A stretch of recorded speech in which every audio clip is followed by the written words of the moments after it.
got it. Yes, sir. Nice to see you. Hey, nice to see you again, Rob.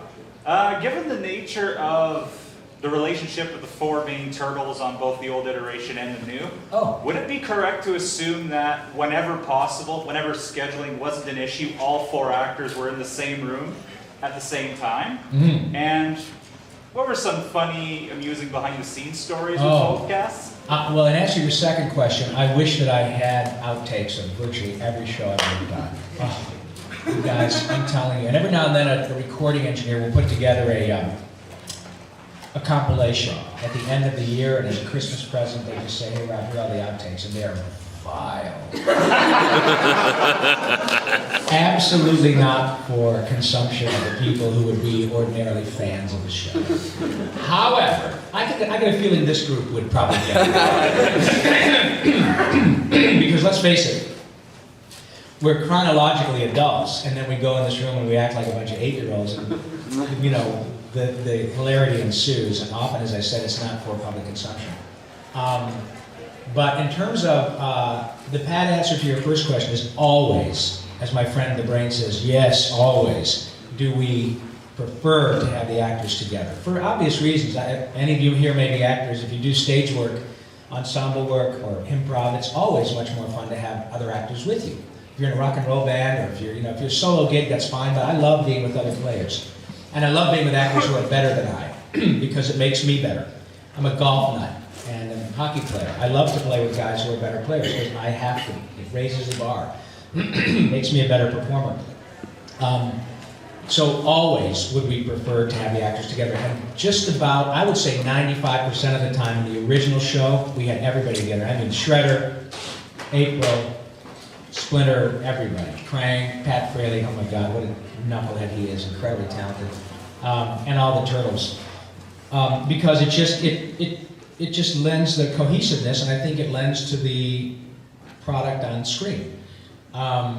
Nowadays, we have two actors in particular, Sean and Jason Biggs, who do a lot of film work, and Jason is doing a TV show in New York right now.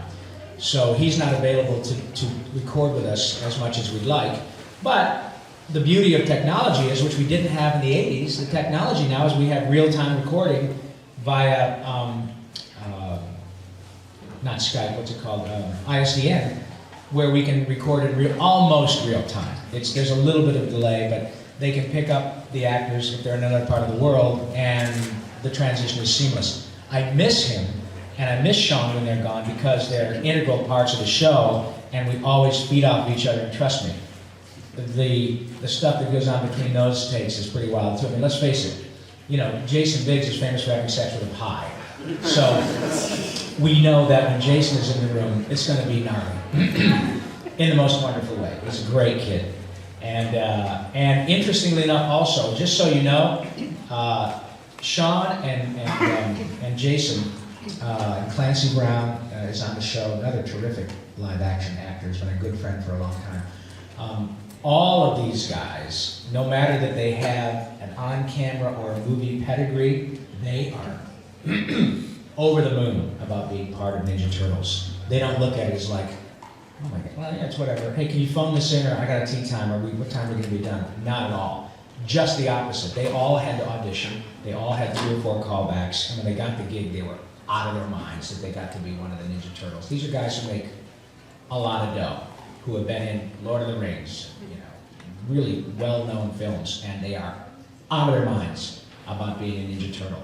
So that gives you some idea of how strong it is. And if it weren't true, I just wouldn't bring it up. They really are just constantly going, this is so cool. And when we're in recording sessions together. And by the way, Greg Sipes, you know Greg primarily as Beast Boy from Teen Titans, right?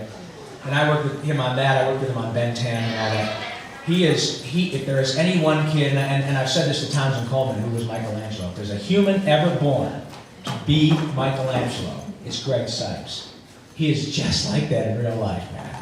And if you get a chance to see any of the stuff we've done on, like it's at Comic-Con or live performances or whatever, we were just hosting the Annie Awards a couple of weeks ago. And Sipes, man, he looks like a cartoon, right? He dresses in these giant cat in the hats and purple tennis shoes and orange leather vests, and he looks like I mean, like you would expect if you took 14 Vicodin and acid and had your high school picture taken.